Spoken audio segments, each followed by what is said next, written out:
जो मुस्कुरा रहा है उसे दर्द ने पाला होगा, जो चल रहा है उसे पाँव में छाला होगा। बिना संघर्ष के इंसान चमक नहीं सकता, जो जलेगा उसी दिए में तो जलना होगा। नमस्कार, मैं दिगंबर स्वागत करता हूँ आपका जानकी अकेडमी में। आज हम चर्चा करेंगे 12 अगस्त के महत्वपूर्ण करंट अफेयर्स की। तो बढ़ते हैं पहले प्रश्न की ओर। केंद्र सरकार ने देश में सैन्य उत्पाद बढ़ाने हेतु बाहर से आने वाले उपकरणों के आयात पर प्रतिबंध लगाने का फैसला किया है। तो इसका राइट आंसर है डी 101। केंद्र सरकार ने 101 रक्षा उपकरणों के विदेश से आयात पर रोक लगाने का फैसला किया है। अब ये रक्षा उपकरण आत्मनिर्भर भारत योजना के तहत देश में ही बनाए जाएंगे। जिन रक्षा उपकरणों का भारत में निर्माण किया जाएगा उनमें artillery guns, assault rifle, corvettes, sonar system, transport aircraft और अन्य चीजें। बढ़ते हैं अगले प्रश्न की तरफ। आईसीसी ने 2021 T20 विश्व कप की मेजबानी किस देश को सौंपी है? तो इसका राइट आंसर है बी, भारत को। कोरोना वायरस के कारण इस साल अक्टूबर ऑस्ट्रेलिया में होने वाले T20 विश्व कप एक साल के लिए टल गया है। वही अगले साल यानी 2021 में होने वाले T20 वर्ल्ड कप भारत में ही होगा।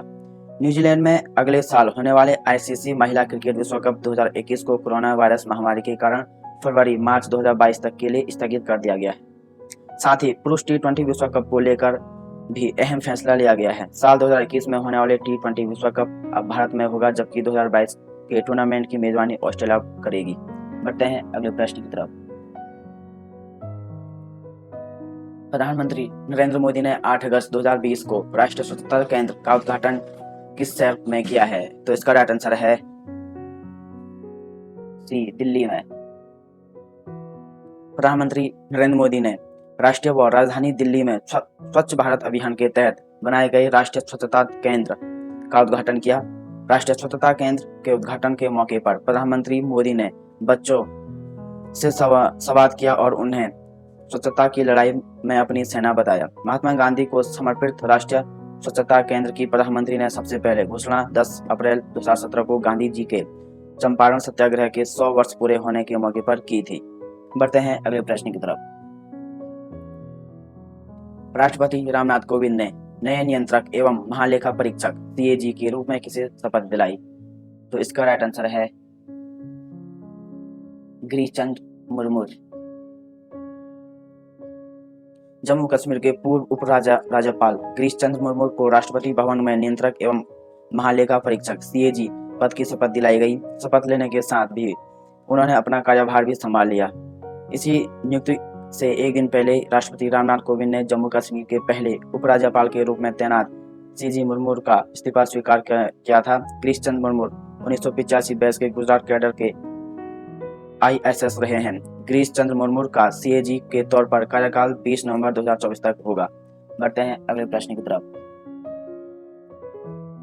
किस राज्य के कोझिकोड में एयर इंडिया के विमान हादसे में 2 पायलट सहित लगभग 18 लोगों की मृत्यु हो गई?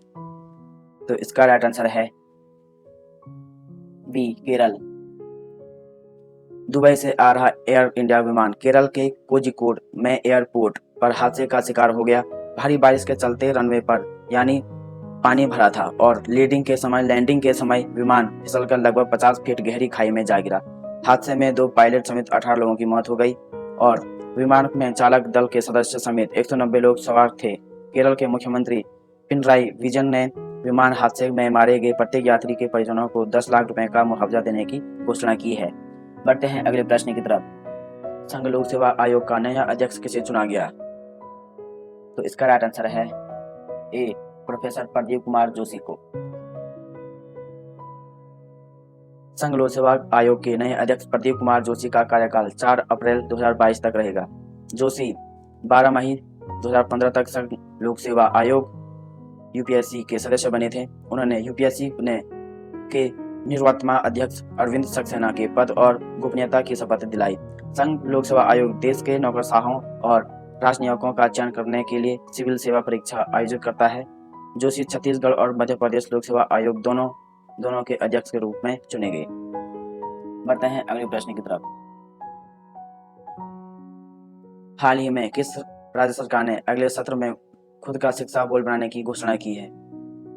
तो इसका राइट आंसर है सी, दिल्ली। दिल्ली के शिक्षा व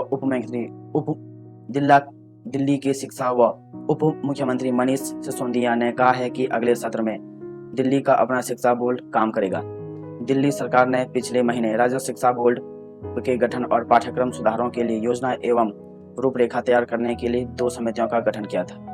दिल्ली का शिक्षा बोर्ड पूरे साल सतत मूल्यांकन वाली व्यवस्था पर काम करेगा। यह सभी कक्षाओं की बच्चों के लिए यह व्यवस्था होगी। बढ़ते हैं अगले प्रश्न की तरफ। प्रधानमंत्री नरेंद्र मोदी ने हाल ही में वीडियो कॉन्फ्रेंस के जरिए कृषि अवसंरचना कोष के तहत कितने लाख करोड़ रुपए की वित्त पोषण सुविधा को लॉन्च किया? तो इसका राइट आंसर है बी, 1 लाख करोड़ रुपए का। केंद्र सरकार ने 1 लाख करोड़ रुपए की वित्त पोषण सुविधा शुरू कर किसानों को राहत दी है। प्रधानमंत्री मोदी ने पीएम किसान निधि योजना के तहत धन की 6ठी किस्त जारी की। केंद्र सरकार ने कोरोना के कहर के बीच किसानों को बड़ी राहत दी है। इस योजना की अवधि वित्तीय वर्ष 2020 से 2029 तक होगी। इसी कार्यक्रम के दौरान प्रधानमंत्री ने लगभग 8.5 करोड़ किसानों को 17,000 करोड़ रुपए की पीएम किसान योजना के तहत 6ठी किस्त भी जारी की। बढ़ते हैं अगले प्रश्न की तरफ। श्रीलंका में किसने चौथी बार देश के प्रधानमंत्री के रूप में शपथ ली? तो इसका राइट आंसर है ए, महिंदा राजपक्षे ने। श्रीलंका पीपुल्स पार्टी ने 74 वर्षीय नेता महिंदा राजपक्षे ने 9 अगस्त 2020 को चौथी बार देश के प्रधानमंत्री के रूप में शपथ ली। महिंदा राजपक्षे के छोटे भाई और श्रीलंका के राष्ट्रपति गोतबाया राजपक्षे ने अपने प्रधानमंत्री पद की शपथ दिलाई। श्रीलंका में 68 लाख मतदाताओं ने अपने मताधिकार का इस्तेमाल किया और मतदान प्रतिशत 59.9 रहा था। महिंदा राजपक्षे 2005 से 2015 के बीच करीब 1 दशक तक देश के राष्ट्रपति भी रह चुके हैं। बढ़ते हैं अगले प्रश्न की तरफ।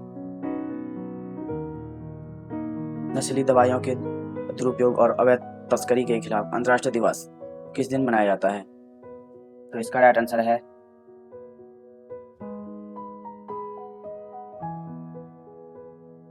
डी, 26 जून को। हर साल संयुक्त राष्ट्र द्वारा नशीली दवाइयों के दुरुपयोग और अवैध तस्करी के खिलाफ अंतर्राष्ट्रीय दिवस 26 जून को मनाया जाता है। यह दिवस 1989 से मनाया जा रहा है। संयुक्त राष्ट्र संघ की वर्ल्ड ड्रग रिपोर्ट के अनुसार दुनिया में अवैध ड्रग का मूल्य प्रति वर्ष 322 मिलियन अमेरिकी डॉलर है। नशीली दवाइयों के दुरुपयोग और अवैध तस्करी के खिलाफ अंतर्राष्ट्रीय दिवस के रूप में एक ड्रग मुक्त दुनिया को प्राप्त करने के लिए कार्रवाई और सहयोग की मजबूत करने के लिए मनाया जाता है। आज के करंट अफेयर्स यहाँ पे समाप्त होते हैं और मुझे पूरा विश्वास है कि आपने इनको नोट डाउन किया होगा और इनको ध्यानपूर्वक सुना होगा। मिलते हैं अगले करंट अफेयर्स में, तब तक के लिए धन्यवाद।